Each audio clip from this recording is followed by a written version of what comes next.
ನಮಸ್ತೆ, ಎಜೆ ನ್ಯೂಸ್ಗೆ ಸ್ವಾಗತ. ಕರ್ನಾಟಕದಲ್ಲಿ ಮಹಾರಾಷ್ಟ್ರ ಸರ್ಕಾರದ ಮಹಾತ್ಮ ಫುಲೆ ಆರೋಗ್ಯ ವಿಮೆಯ ಬೆಳಗಾವಿ ಆರೋಗ್ಯಾಧಿಕಾರಿಗಳು ದಾಳಿ ನಡೆಸಿ 5 ಸೇವಾ ಕೇಂದ್ರಗಳಿಗೆ ಶನಿವಾರ ನೋಟಿಸ್ ಜಾರಿ ಮಾಡಿ ಶಾಕ್ ನೀಡಿದೆ.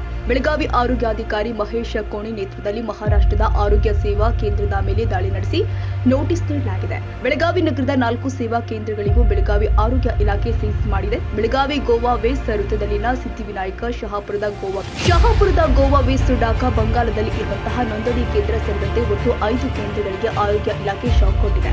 ಕಾರ್ಯಾಚರಣೆಯಲ್ಲಿ ಬೆಳಗಾವಿ ಜಿಲ್ಲಾ ಆರೋಗ್ಯಾಧಿಕಾರಿ ಡಾ ಮಹೇಶ್ ಕೋಣಿ, ತಾಲೂಕು ಆರೋಗ್ಯಾಧಿಕಾರಿ ಸಂಜಯ್ ಡುಮ್ಮಗೋಳ, ಪೊಲೀಸರ ಸಮ್ಮುಖದಲ್ಲಿ ಸಿಎಸ್ಸಿ ಕೇಂದ್ರಗಳಿಗೆ ಬೇಗ ಸಿಗಲಾಗಿದೆ.